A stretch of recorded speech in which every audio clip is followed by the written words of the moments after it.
All right. Welcome to the DMV Sports Show. I'm your host, Rasul McGee. It's Saturday. That's right, it's Saturday to hear the sports you want to hear on your weekend. We got a lineup that you wouldn't believe. Just sit back, relax, kick off your shoes, and listen to the sports you want to hear on your weekend. So we're going to talk about the Washington Commanders. We're going to talk about the Washington Wizards, Baltimore Orioles, Maryland Terrapins, and questions from you guys. Yes, you the fans, because I know you got a lot to say, and I have a lot of answers to give. So, just if you want to call in, it's 512-543-4662. I say again, it's 512-543-4662, and we're going to talk about one particular question, and I'm going to pose the panel. And that's going to save a little time in there, but we're going to talk about that as well. With that being said, we got a caller in here. Can you state your name for the record, caller? This is Big Steve. How you doing, Big Steve, man? How you feeling today? I'm doing fine, but I just want to say a little prayer for the former Maryland Terrapin coach, Lefty Driesell. He passed away today. So, I went to University of Maryland, and I did meet him. He was a very nice and funny gentleman. Great coach. He took he won 100 games for each of the teams that he went to. He coached Len Bias to 2 ACC MVP awards and stuff, but Len Bias could have been better than Michael Jordan, but he cut his life short. But right. Wanted to say prayer to him and his family. Yes, most definitely. We'll keep him in our prayers. Lefty Driesell passed away recently. One of the greats in Maryland basketball history. Could have been the NBA greats as well, as Big Steve just alluded to. Absolutely phenomenal player in the NCAA, basketball Hall of Fame. So let's get to the show. This past weekend, we had a press conference. Sorry about that.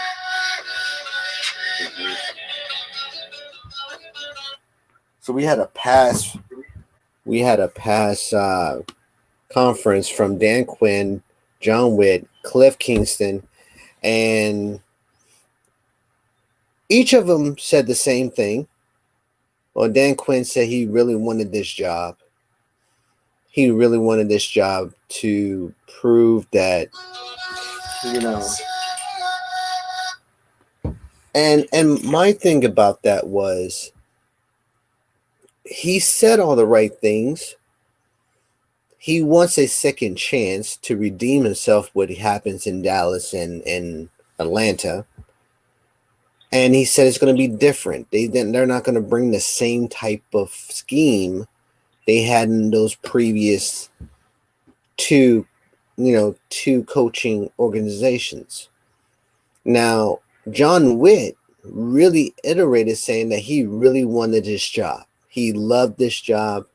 He loved the fan base. I don't know if he is a Commander fan or a Redskins fan, or he was just a fan of whoever.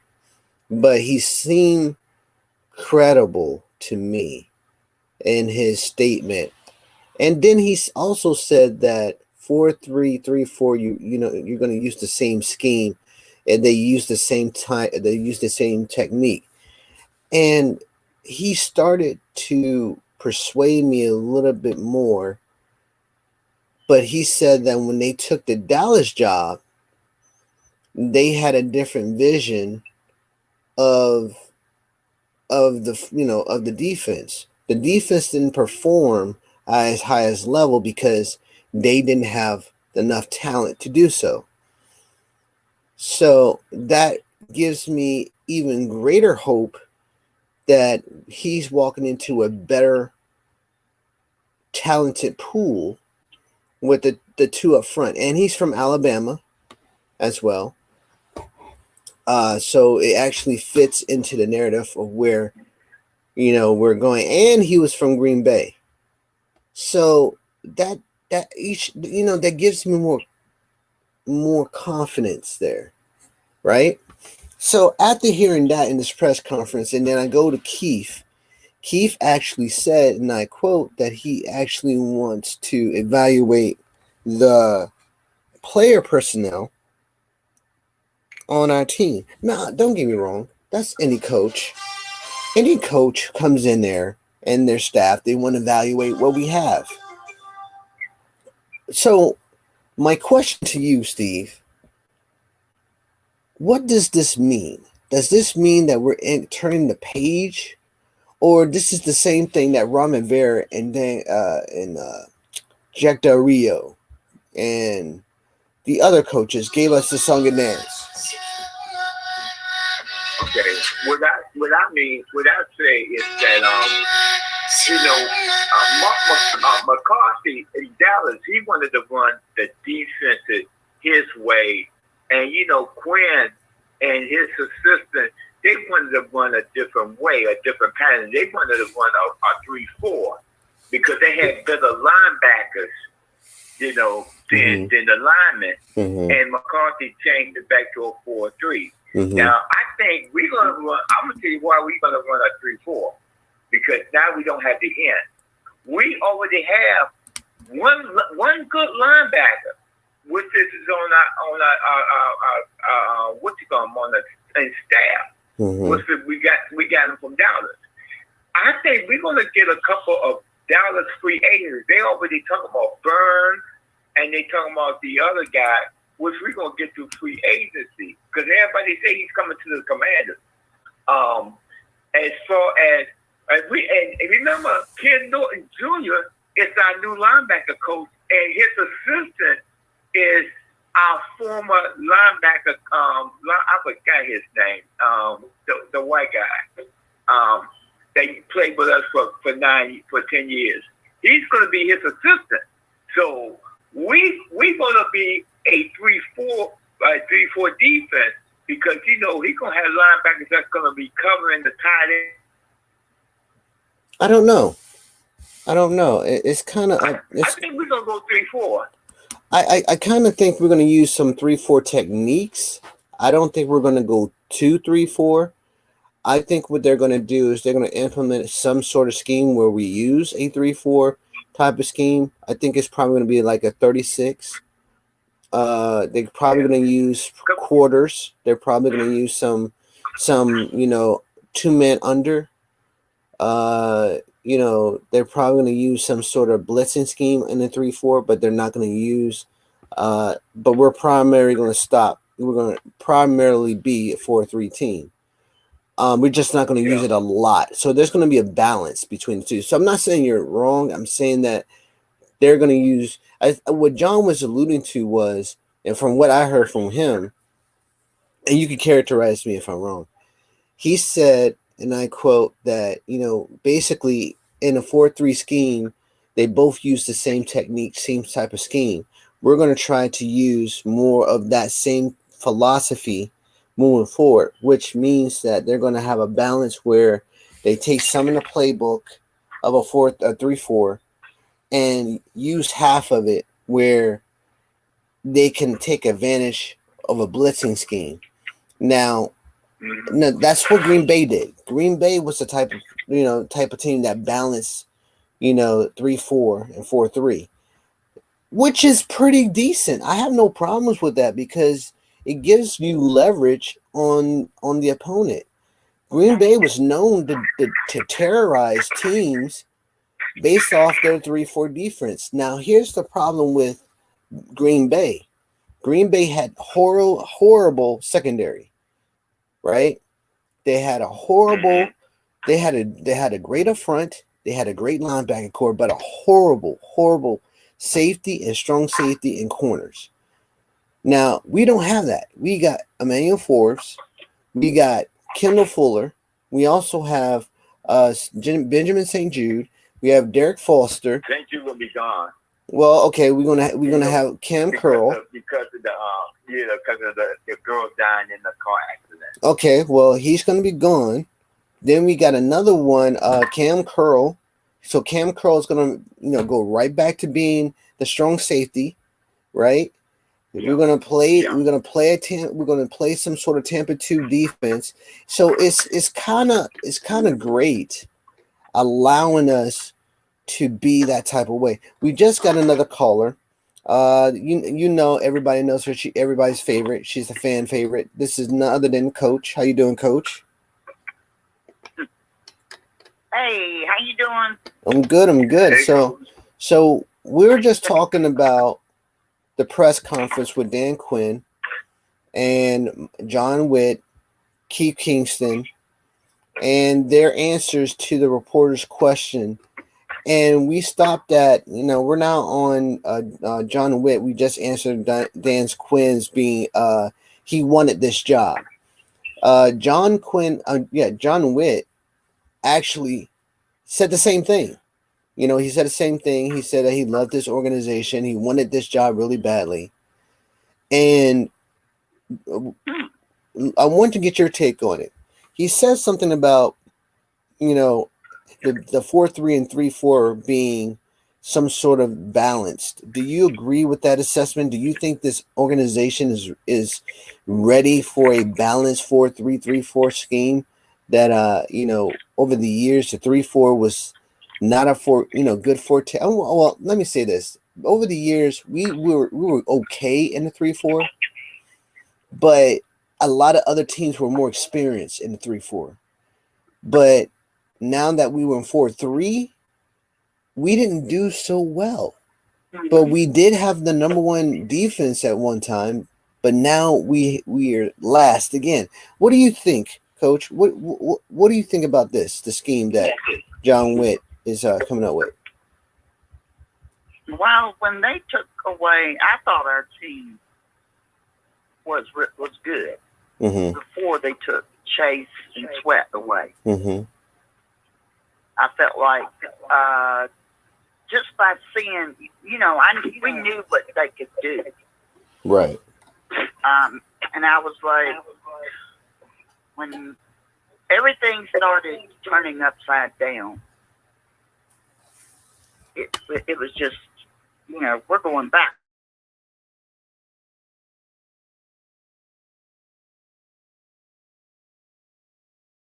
Yeah, we're doing that right there. Yep, Ron Rivera gambled away our bookends. I agree. Yeah, because you got to have a not only a good offense, but a great defense, man. And taking away those two, man, that just didn't. But what do you think about the 3-4 and 4-3 scheme that John Witt is going to implement in the defense? Do you think it's going to be a great thing, or do you think it's going to be the same as before? What's up, Scotland? How you doing?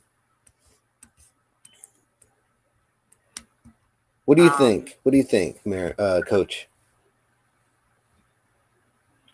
It's like, yeah, what I just said. It depends on who they're going to add, how they're going to perform, and how they're coached. That's it. Good. I mean, it's all in a nutshell. True. Right there. And we are going to have that, how can I put it? Like Chase and Sweat. Yeah. I mean, we need that. Yeah. That's it. No. We do need that. Big time. I agree. I can't leave that out. The one thing I can actually say here is that this draft for the bookends, we need to get the bookends back in this draft. In this draft, we constantly need to find more quick, elusive ends that can sack the quarterback.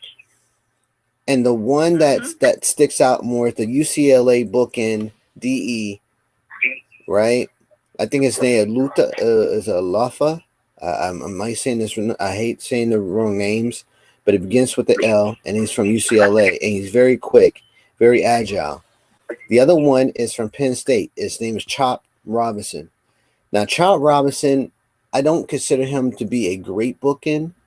He's more of like on a 3 technique, but he can lunge his body into the quarterback and get a sack. We need somebody that actually knows how to get to the quarterback without even being touched, right? We also have our book. You know, we also have our 2 front ends in Deron Payne and Jonathan Allen up front. We just need to have 2 bookends that actually can pursue, be on pursuit to the quarterback. So that's where. But you know who you forgot? Who? You forgot King is coming back, and you forgot the one that got suspended for a year for gambling from Penn State, who played with Dawson and number 11 for the Cowboys. He's coming back. But see, that's not a guarantee, though. Remember, he still has a chance. No, because remember, the Commanders got him for 3 years. So this was his rookie year. So he got 2 more years to come. So here. I think he's going to pick up 10, and he's not going to gamble no more. You know. Okay. So we also have. Well,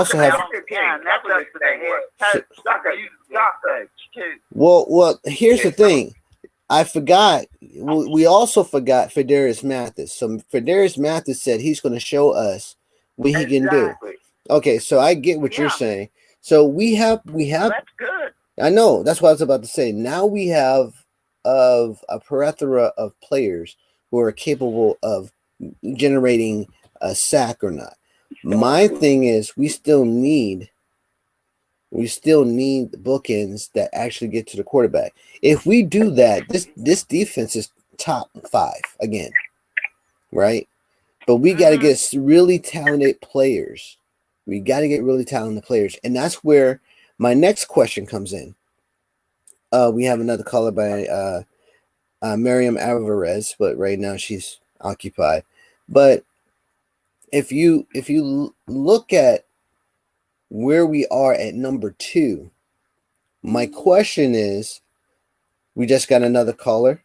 His name is in the record books. It's a Hall of Fame. This is the co-host of the the Enhanced Sports Shows, none other than Louis Tenor. How you doing? All right, Rasul, thanks. You're welcome. You know I gotta give you praise when praise is due, man. So number 2, do we go after a quarterback or a defensive end? Let's start with Lou coming in and then end with Big Steve. Well, I think I missed the question, so can you repeat it? Yes. So we're at number 2 in the NFL draft. It's been said by a lot of experts that we're going to pick either Caleb or Jaden Williams. Some have us picking Drake May, which I do not like, but they said that we're going to pick him. What do you think? Do we go DE or quarterback? You know, a lot of people would want to go for a quarterback, but I don't think that's always happens to be the case. I think you might be better off going to the defensive end. You can't always go for the quarterback. Right. But check this out. Or I'll come back to it. I gotta get to Coach. Coach, what do you think? DE or quarterback? Is it possible we could get both? Yes, but the problem is we have to drop down and we have to give up something to get those. To get both. Yeah. So it depends on who is going to come in. Exactly, and who we're going to give up. And who we're going to go, and that's where the problem comes in, right? Because this organization will not hesitate to give up people that could be a potential star for this organization, right? And they'll just give it away and give it to another organization to shine. Let me come back to you. Let me get Big Steve on it, and I'll go to Lou and back to you. Go ahead, Big Steve. Quarterback or DE? Okay. We gonna wind up with Maine from North Carolina. Because here's the thing: the guy who used to be the Pittsburgh running back, right? He's going to be one of the commissioners of the new football league in March. He said that Maine got an arm. The Maine is stronger. He's 6'5", 230 pounds, and he said, he's like a bigger version of Rosenberg. So I think they're going to go with a quarterback, then an offensive tackle, and then a linebacker. But here, okay, okay. Now that I got everybody's point, I'm gonna go back to Lou. Lou, you're right. Yes. It's possible that we might go DE, but then you got to understand that on our roster is Sam Howell, and then Jacoby Brissett. These two. Well, Jacoby is okay. I have no problem with Jacoby. It's the problem with that his decision making. No, let me even. No, I'm not gonna go negative. I'm gonna go positive. This guy arm is good. He can actually bootleg, but he's a pocket passer up until a certain point. I don't think we can drop down and get a quarterback when we have Michael Penix and either Caleb or Jayden or Drake May. We got to pick one of them. We could always get another DE, but we have to stock up talent. But you might be right, like I said.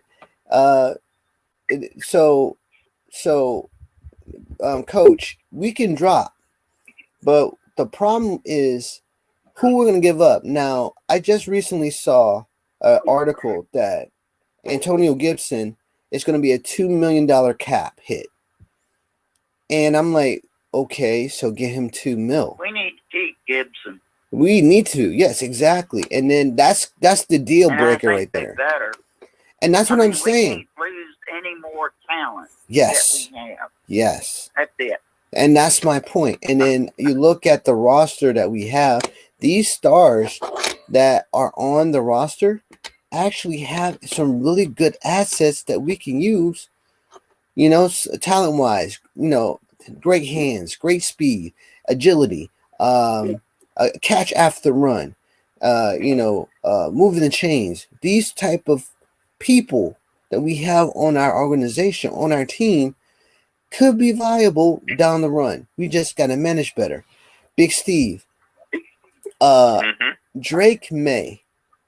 We already have a quarterback from North Carolina. To have two and competition wise is good, but Drake May, you're telling me that Drake May is better than Michael Penix, Caleb Williams, and the other guy, I forgot, Jalen Williams from LSU.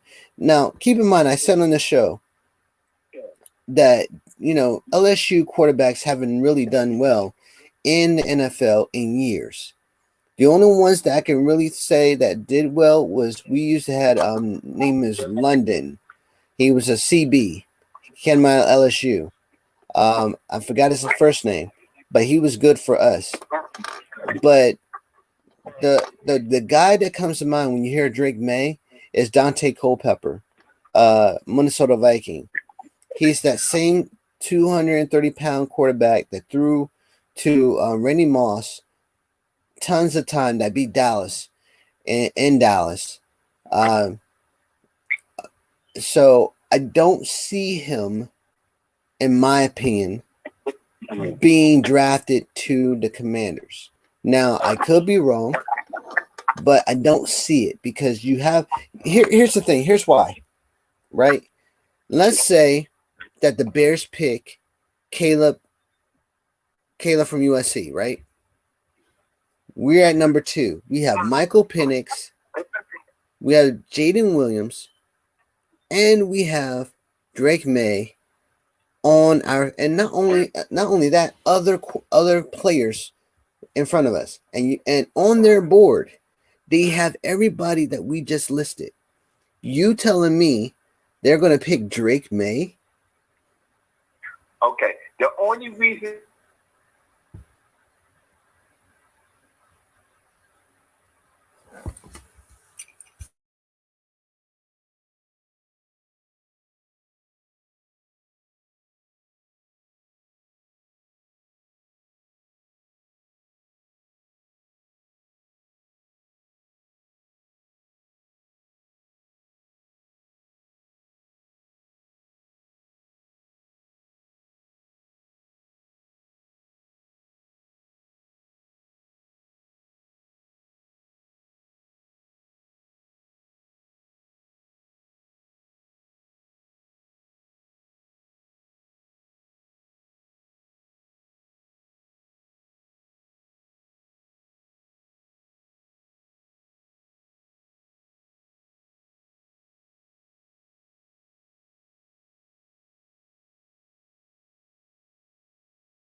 It was the CB pool was completely saturated with great talent, right? This year, it's more of a balance between running back, quarterback, and wide receiver. And on defense, it's not heavy saturated in DE. But right now, the quarterback pool is by far the best this year. And to go Drake May, 230 pounds, great arm, yes, but can he bootleg? Can he run? Can he withstand a hit? Can he move out of way of danger? Does he have the ability to scramble and throw on a panic? Being able to bootleg is one of the most a great thing in when you come out of college. Now let's do this. Let's go to Sam Howell, right?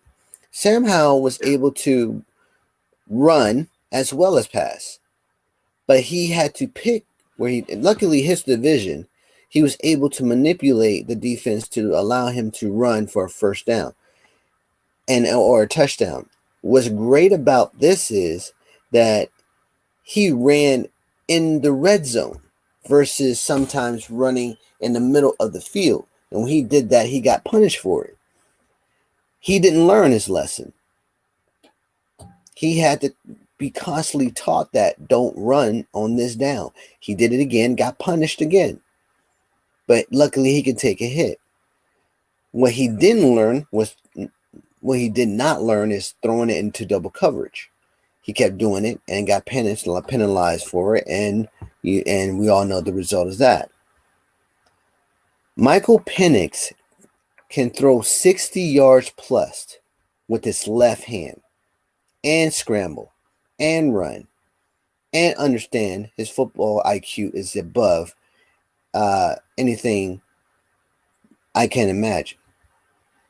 Drake May is size. He can actually, withstand a hit and keep running. He could throw, maybe 30 plus, right?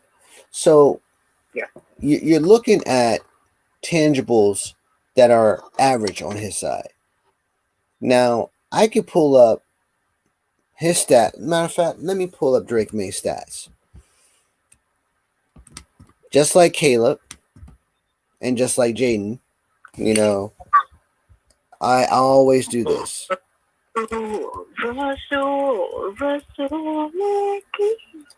Well, thank you for that introduction. Here's his stats right here. Okay, his career stats. Okay, here's his by ESPN.com. Drake May stats stands as follow. I want to make sure everybody's here, so that way, yeah, everybody's here. I'm here. All right, good. I just want to make sure because I don't want to be like saying this and all of a sudden y'all disappear on me. Yeah. Okay, so he's 24 touchdowns, 9 interceptions, 79.3. Quarterback rating. He's ranked 15th. Now, here's the problem with this, right? As I said before, he's been there for 3 years.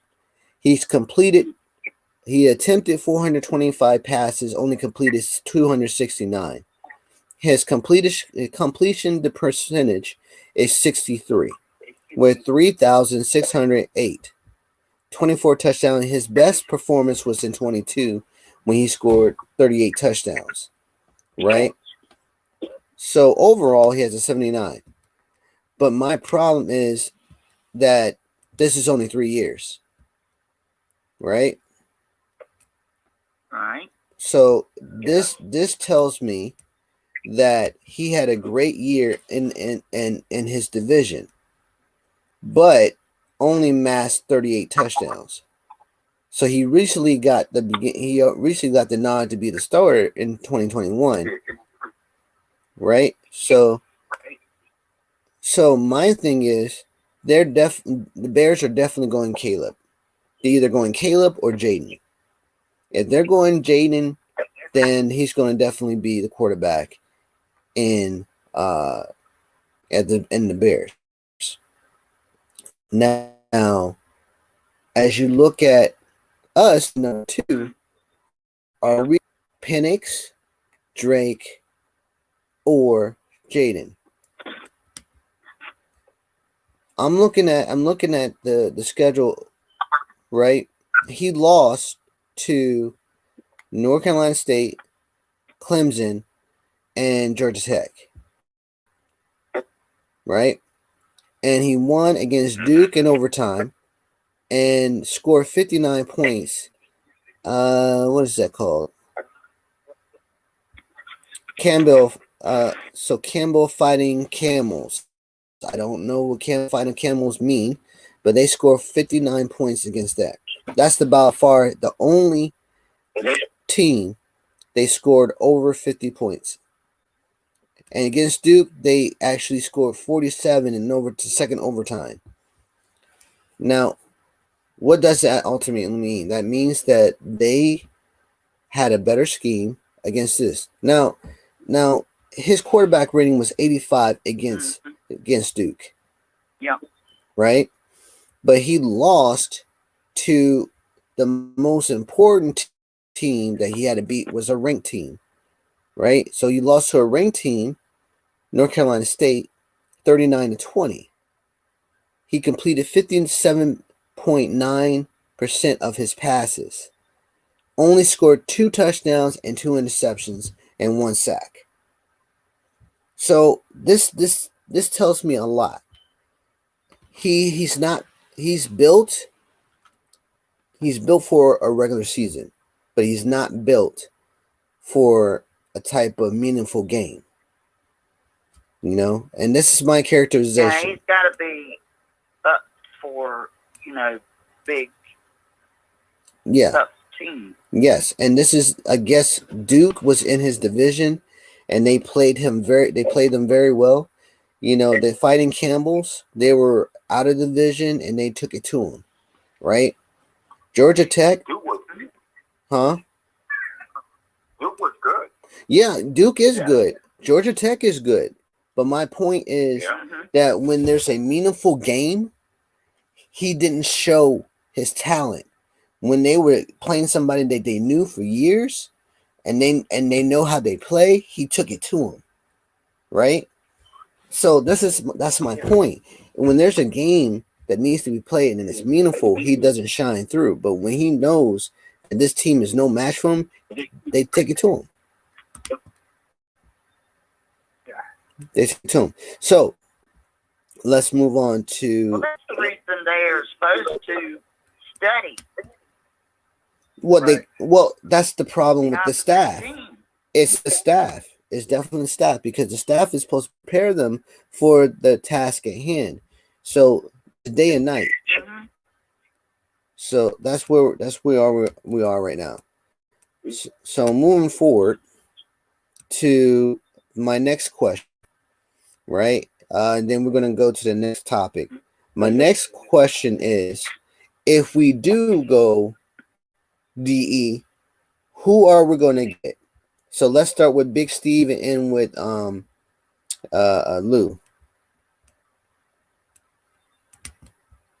You say who we gonna go with? If we decided to go D in the second pick in the NFL draft, who will we go and get? So they just so the Bears just picked Caleb, right? In this scenario, they just picked. Mm-hmm. At number 2, if we decided to go DE, who do we get?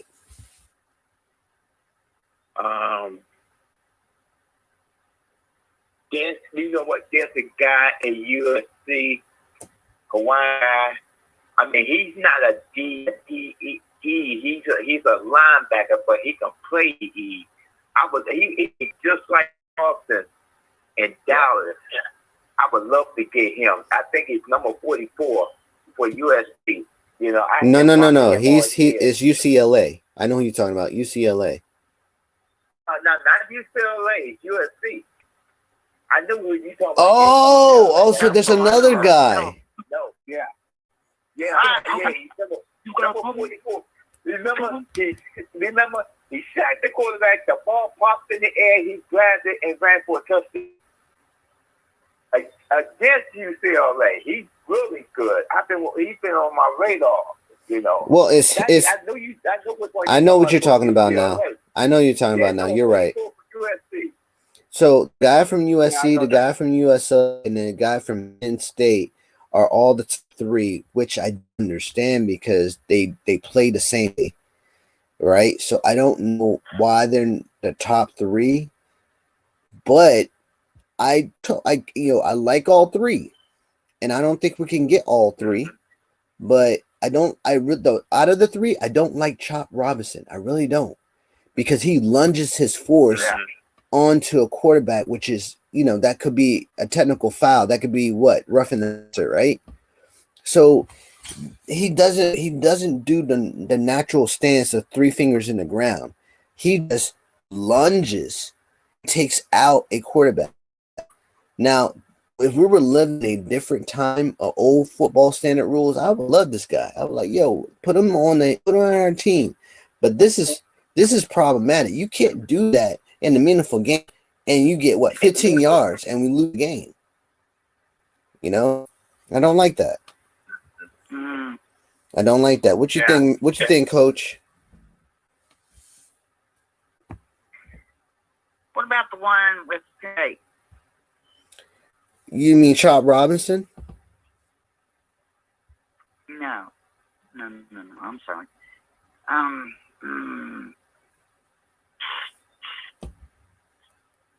thinking about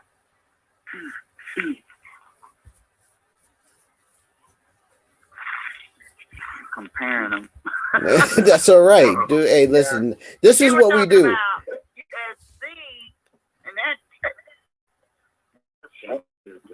I know. I like the USC DE as well. He's actually able to break a double team, but the problem is his motor, he stops. Well, there was a stunt that was done once before, and he wasn't able to rush the quarterback. I think it was what team it was. It was 3rd and I know that was 3rd and 10, and he timed his gap, and the guy ran for at least 15 yards.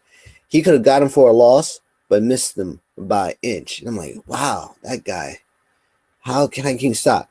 If he was able to rush the corner, it would have been better. Now, Michael Parsons, I wouldn't compare him to Michael Parsons. I would compare him to Troy Polamalu, you know, not just because of his heritage, but the way he plays. He plays with relentless anger. Like he would slap the head of your defender, of your opponent, and and then just make his ear loss going, what, I can't hear my right ear. That's the type of dude we need. But I just don't, I wouldn't compare him to Parsons. Parsons is a different type of, athletic freak. He could play all positions. He could play the DE. He could play the linebacker, middle linebacker, outside linebacker, might linebacker. He could play in 4-3 in space. The one thing he can't do is cover. He can't cover. The only thing he could do is pin the cover and then blitz. But this guy, Big Steve was talking about, actually can cover a little bit. All right. So what do you think, Coach? You say at USC? Yep. Okay. Okay, Lou. Yeah. Come on, Lou. Bring it on home. What do you think? I'm making unanimous. USC. Oh, I'm all alone on the island. Gosh. Sorry. No, don't say sorry. What you saying sorry for? There's no way. There's no sorry in football. Nah, man, you good. I've been on island before. I've been on Gilligan's Island before. I don't like the coconuts, but I've been there.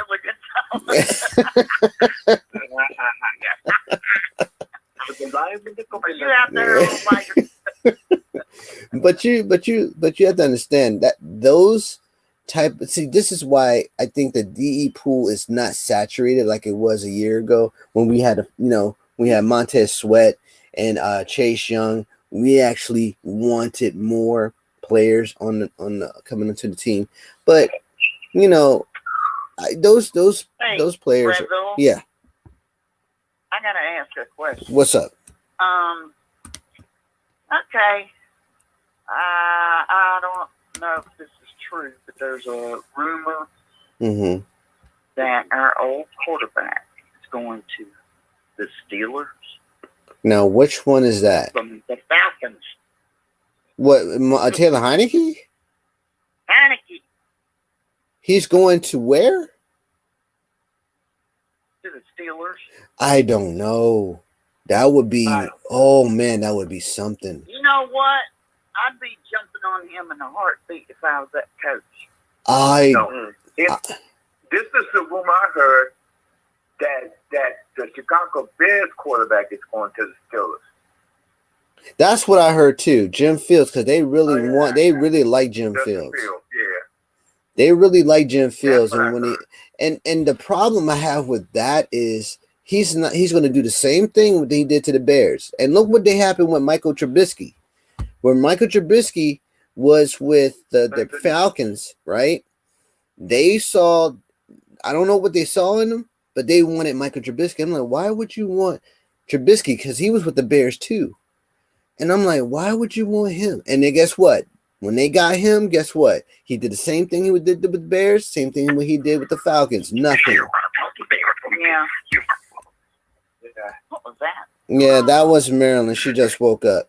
So if you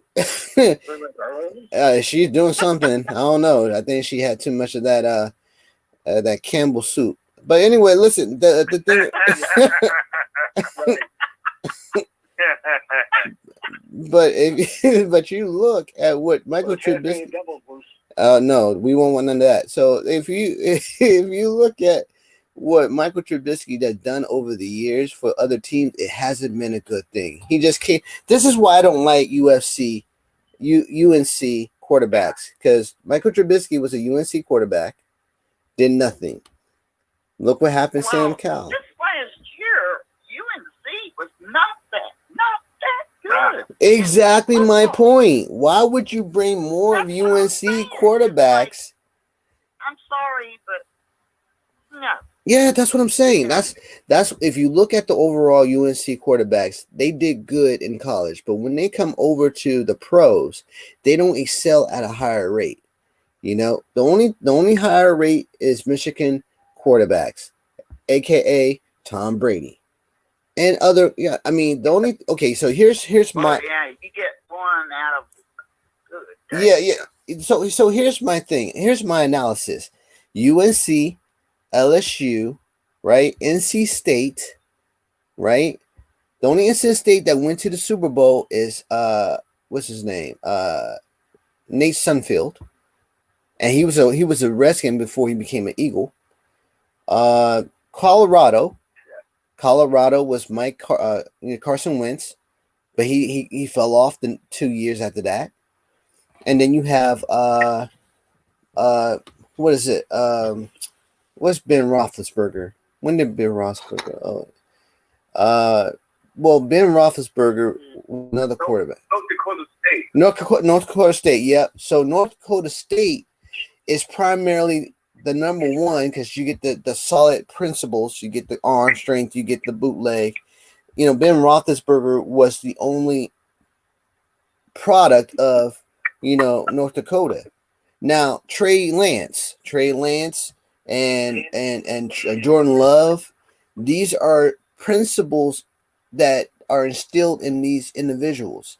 So you could already say that Joe Burrow for LSU didn't do as much as LSU wanted them to do. They sell in college ranks because in college ranks you can manipulate anything, right? Yes. But in the pros you can't manipulate because the freaks in the NFL are so good. You cannot scramble. You cannot pass the way you want because they time you. They literally time you. If you get that ball out of your hand in 4 seconds, then you're amazing. You're a magician. But if you keep patting that ball, right? You keep patting that ball, you're definitely in trouble. And that's what Sam Howell has done. And I think Drake May would do the same thing. I don't see us taking Drake May because Drake May is a problematic person. I think he's going to go to either Arizona or he might even go to Pittsburgh because I think he's going to drop. I think he's going to drop. Yeah. I don't see him. I don't see. Has anybody heard whether that rumor is anything going to leave the Falcons? If he leaves the Falcons, we can actually get him for $10 million. Oh man! If we get him for $10 million, just think of what we can do. That 5-game winning streak is back. That 6-game winning streak over 2 spans is back. His tenacity, I'm telling you, this city would be on fire. Yeah.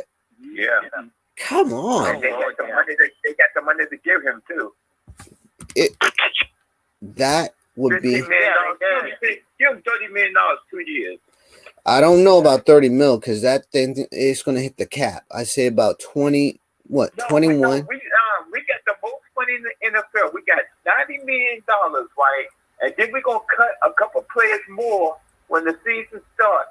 So we can get $130 million just to keep him safe because, his backup is going to be who. And then. I don't know.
I don't know if anybody saw it. It was actually a pretty good game. I watched the highlights, and I have this question that needs to be answered. So, DENI ADINJA, the guy from Israeli International League, scored 43 points in the game, but still lost. Does this mean that this guy is an elite? Let's go with Lou to Big Steve. I need this question answered because it's baffling me right now, and most of the Wizards faithfuls that I speak on Facebook are saying, "Oh, the guy has arrived now." Even the commentators in He's alive. yeah, like he's arrived, like he finally showed that he's great in this league. He just showed up. Yeah, this is really problematic to me. Go ahead, Lou. I'm gonna hear your thoughts, and then I get mine. Yeah, I don't think he's arrived at all. Thank you. To be honest. Thank you. Oh, what do you think, Coach? Hit me out. I'm really perplexed by this. Well, if they're going to win, he's going to have to even do more. Thank you. Yes. Now, Big Steve. And they're going to have to play as a team. Thank you. That's it. This is why I love my panel. Big Steve, I know you're a Wizard fan, just like I am. Okay, but please help me out. Like it is. Go ahead. He just woke up that day and said, "You know what? I'm gonna put up an effort. I don't care if we 9 and something. I'm just gonna put an effort to do what I do best." And that's what every NBA player should do. I mean, you know what? If I look out for me and do good, I'm gonna get a good sizable contract, and that's what every NBA player should do. But point blank. Let me ask you this: is he worth the $55 million for 4 years? Yes, he is. If he keep playing like that, yeah. Because there's some players, once they get that money, some players, you see a couple of New York, New Jersey Net players making $16, $17 million for 5 years, and then like go down to like 9 points a game, 8 points a game. Ridiculous. But he only improved his pointage. Listen, last year he was 9.4. The year before that, he was 3.8. Now, all of a sudden, he's 13.8 after scoring 43. What does that tell you? That means the coach, whoever He's coached building. him now. I mean, but you got to realize we had with Unser Jr. that didn't give him an opportunity to a new coach saying, "You know what? We're going to give you the ball. Let's see what you can do." So it also goes by coaching, too. That's my point. This is what I was saying. This is what I was saying before. Next year, we're going to lose because of the fact that we don't have a coach that's implemented. We have an interim coach who's actually showing us that losing. Now, this is what he said. We're gonna continue on losing until they do it right. Okay, so now you put in the losing way into these players so they can lose next year. So now here's my problem, folks. I know we got about 5 minutes left, but I'm gonna say what I gotta say. You're going to instill losing by drafting DENI, Bilal, and said they're the face of the franchise. Okay, what talent has they shown? DENI only scored 24 in 2 years. All of a sudden now he's scoring 43 in a loss. And now it's a more victory. Bilal scored 21 and 24 this year. Guess what? In a loss. So you're telling me he's the prime, he's 19, he's going to be awesome. The man lost. And now he's in the All-Star game as a rookie? Get out of here. Come on. Name me one person who lost. That doesn't make sense. Exactly. 9 and 44, and now you went to the All-Star game? What? Yeah. Michael Jordan scored twice as much after beating his opponents and losing to the Pistons and went to the All-Star game. But yet, we lost 44 games and Bilal is in the All-Star game? What are you talking about? DENI scores 43 and now we're saying he's right? What are you telling me? You know, if I go and score 15, do I get into the All-Star game? I just don't understand. NBA has been coming soft, real quick. Yeah. Okay, so I got one. Not rebound. No, he's rebounding, but he's also getting stripped of the ball, so his turnovers are high. So, I mean, what was the point of bringing Bradley Beal if we bring in somebody who's also a scorer who does the same thing? It doesn't make sense to me. Worst pick ever. Tell me about it. That's my point. You traded traded Bradley Beal to the Suns, and then you get DENI ADINJA. Okay.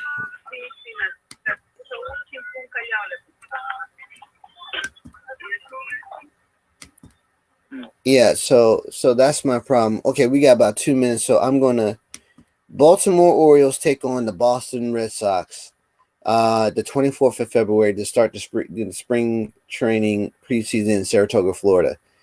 The Orioles are for real. They just recently got sold from Peter Angelos, who's on his deathbed, who's probably gonna die, maybe, and I'm, God forbid me for saying that, but he's gonna pass away this month. He relinquished his hold on the Orioles, and we're going to do great things this year. Sky's the limit. Yep. I'm so happy. With that being said, I want to thank Big Steve, Coach, and Louis Sonora, host of the Enhanced Sports Show, and Miriam, who just woke up with her meds in her hand. And we're going to go on.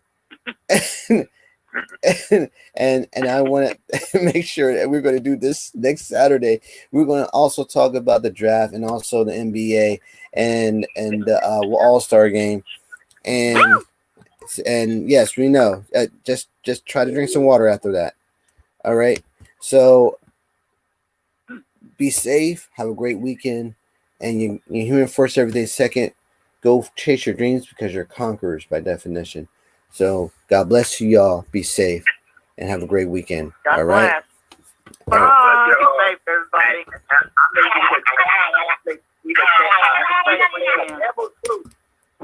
Yep. Campbell soup. Yes. Stay away from that Campbell soup. It's toxic. Yes, that's right. Okay.